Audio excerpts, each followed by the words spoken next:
Day 23, National Preparedness Month. Bear, you don't get it, man. They just won't listen. My family, my friends, my pastor, my priest, my rabbi, they won't listen. They don't get it. What can I do to make them get it? My wife, she's not on board. My husband, he's not on board. What do I do? Let's have a conversation around that. And I hate to burst everybody's bubble, but this is probably a problem you can't Amazon your way out of. Yeah, but that's what we do here. A little bit more in-depth conversation about preparedness. The stuff's easy. 12 things to throw in your bug out bag. 3 things to add to your prepper pantry. The best SHTF rifle. Okay, cool. What about people? People are the best thing and the worst thing about life.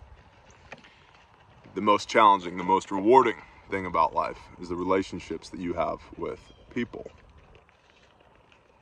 All right, all the sheep are here. We're up. So first question is, what's your reputation like? Are you a reputable human being? Is there a reason why I would listen to anything you say? Ooh, see, these are tough questions. Bear, why are you putting it back on me? They're the problem. You are the center of your own universe. Well, hopefully the creator is the center of your universe, and then you're working in tandem with him. But that's literally a different video. But for all intents and purposes, here on this earthly plane, right, your daily existence revolves around how well you execute on the tasks that are put in front of you.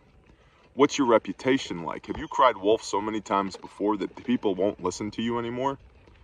Oh, the world's ending. It's 2000. The computers and the basic input-output chips, the BIOS chips on the computers. The world's gonna end. Okay, that was an actual possibility. Didn't happen.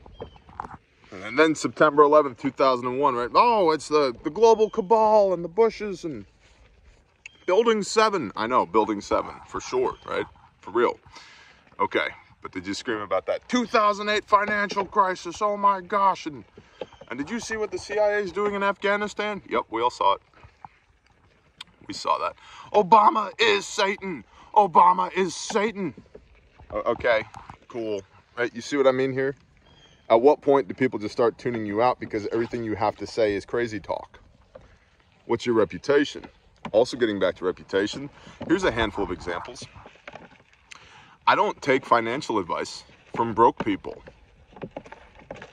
Because if you understood how to work money, you wouldn't be broke.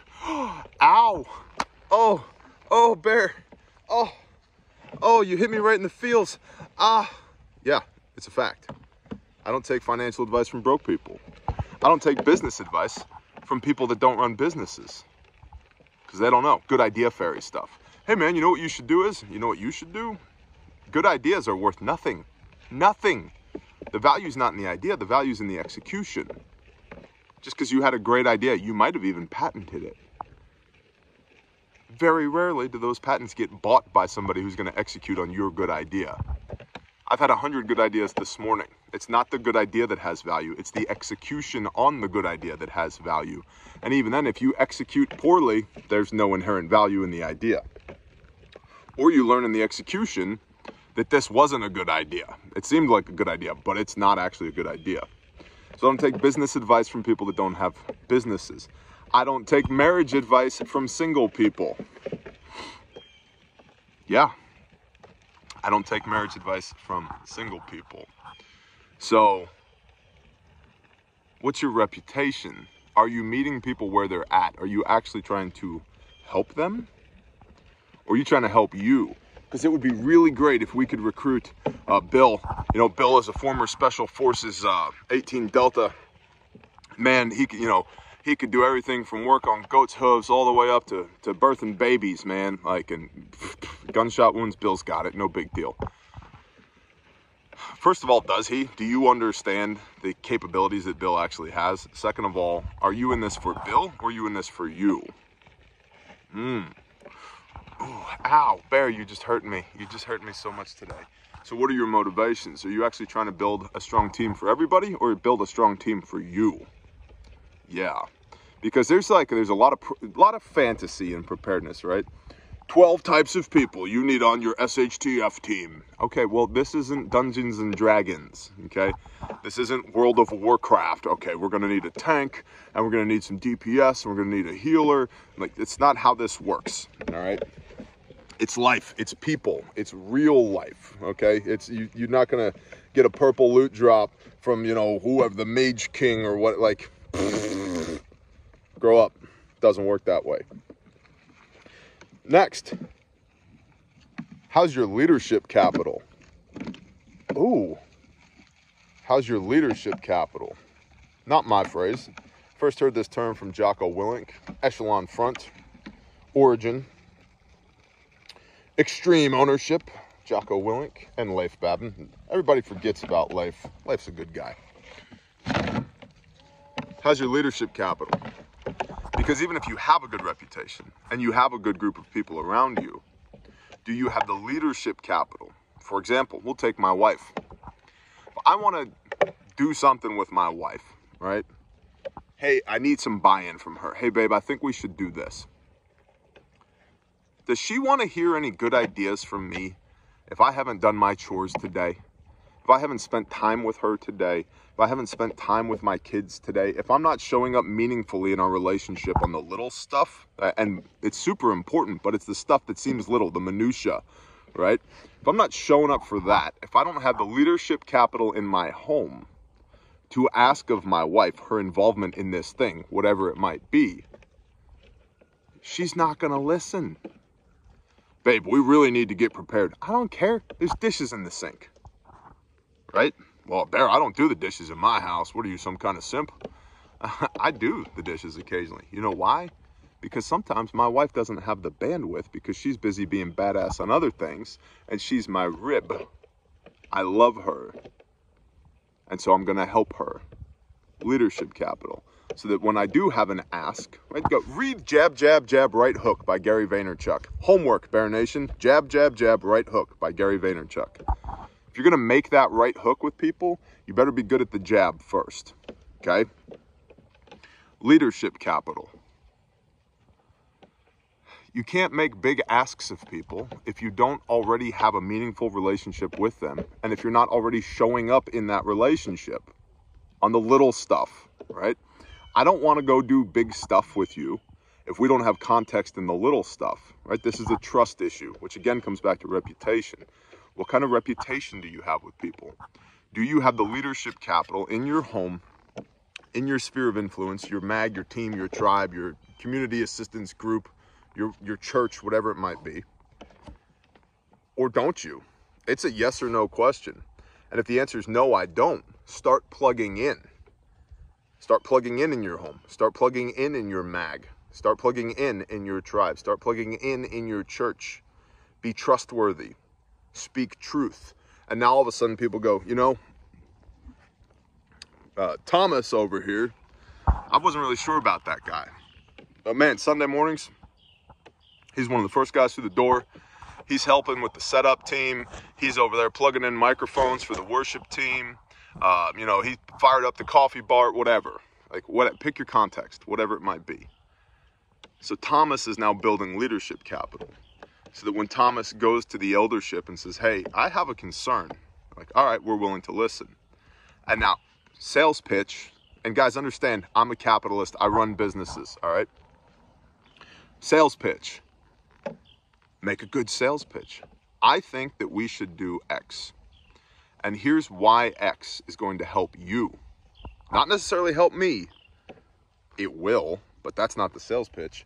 A sales pitch is not, here's what you can do to help me. A sales pitch is, here's what I can do to help you, right? Make the sales pitch. I think that we should do X. I think it would be a really good idea, contextually, given everything that's happening in the world. COVID-19, supply chains, the weakening of the US dollar. You know, our church already has a food pantry. We understand the value of food, right? Oh yeah, that's right, Thomas, we do. Okay, and we understand that we're commanded to forsake not the widow and the orphan, right? Yep, we totally get that. And we understand the concept of tithing, right? Yep, we totally get that. Okay, so I'm thinking we should set aside a portion, perhaps even consider it a tithe, so that if things get difficult, which it's looking like they might, we have a backstock, we have an inventory, we have some resiliency. And I'm not saying that we need to keep it here in the church. I think that everybody should have some additional food in their home. And here's why. Guys, remember what happened with toilet paper? I'm concerned that that's going to happen with bread and XYZ. And this is not doom and gloom, by the way. Did you see that India was going to export all of their wheat to China? That's what they were going to do, but now they can't. They can't do it because their crop yields, because of the grand solar minimum and the Russian aggression in Ukraine. About simmer down, okay? No crazy talk. Leadership capital, right? Facts, bro. Facts. And digestible facts, not so much so quick that they start choking on all of your facts. Bite-sized pieces. And begin small. Rejoice in your small beginnings. That's biblical. Rejoice in your small beginnings. Okay, I've gained an inch. How do I hold this inch? And what maneuvers am I going to make? What's my plan to gain my next inch? Gain enough inches, you got a foot, right? And game of doubles, right? From 1 inch to 2, to 4, to 8, to 16. Well, that's a foot and a third right there. To 32, to 64, to 128. Okay, so how many doubles is that? Half a dozen doubles. We've gone from an inch to 10 foot 8 inches, right? Game of doubles. By the way, you can do that with money too. If you learn stewardship of money, you make your money work for you, not you work for your money. But that's literally a different video as well. So game of inches there, right? Leadership capital. If you're going to get buy-in from people, if you want to do big stuff, you have to do little stuff first, okay? And you have to also genuinely care about the well-being that of the people that you're doing little stuff with. Lastly, a lot of people are looking for approval from other people for this preparedness lifestyle that they're living. Nope. That's your ego. Subordinate your ego. Subordinate your ego. You don't need approval from anybody to do what you're doing. I don't need y'all's approval to live out here and do this. Praise the Most High, right? I don't need my neighbor's approval. I don't need my county commissioner's approval. I don't need my pastor's approval to live this way. This is just what I do, right? And you're going to take it or leave it. But in the doing of this, it's important in the doing of this that I'm creating a good witness for other people that might be interested. If I came out here every day and I talked to y'all and I'm like, man, these freaking sheep, they're a pain in the butt. I can't stand them, and this damn grass won't grow because of the drought, and these freaking cedar trees everywhere. Have you seen the cedar pollen? No wonder I can't breathe, man. Nasal drip, it's a thing. This crap sucks, and I hate these damn boots that I got on, and this chest rig's a piece of garbage. Yeah, I know it's made in America, but they don't know how to freaking sew. Do you want this lifestyle now? Nope. Why? Man, that bear guy looks miserable. He keeps telling us to prepare, but he's miserable. That's a bad witness.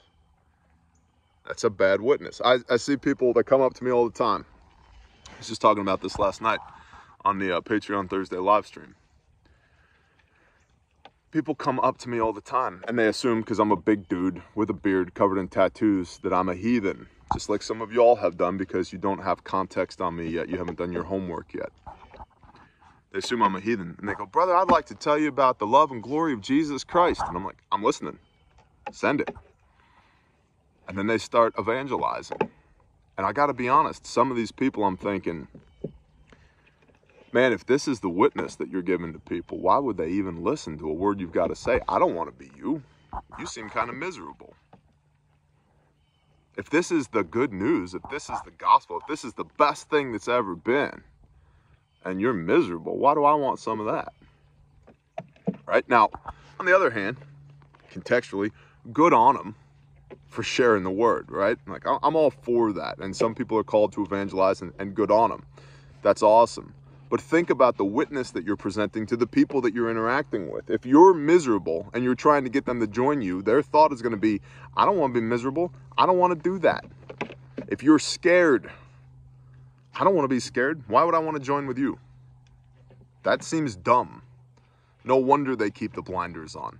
No wonder they keep living their life, because their life for them has become comfortable. They have a pattern of behavior. It's familiar to them, and people won't break out of familiar, comfortable patterns of behavior if they're not incentivized to do so. And your poor witness is not going to incentivize them to break out of that pattern of behavior. I don't want to change if changing means looking like you and you're miserable. Okay? So, they won't listen. Cool. Extreme ownership. Problem's not them, it's you. Oh, I'm hit. I'm the problem. Yeah, you're the problem. I'm the problem. We are the problem. Get your poop in a group. Be the living witness. Show people how good it can be over here on this side of the fence. Build your reputation. Give a damn about the people around you. Build your leadership capital. Be a good witness. Appreciate y'all. I do. If I didn't, I wouldn't be out here talking to you guys in the freaking sheep field every day. I do hope you have a blessed day. I do hope you share this video. That helps us grow the channel. And we got, what is the 23rd? We got 7 days left, 1 week left of that big old sale for National Preparedness Month at refugemedical.com.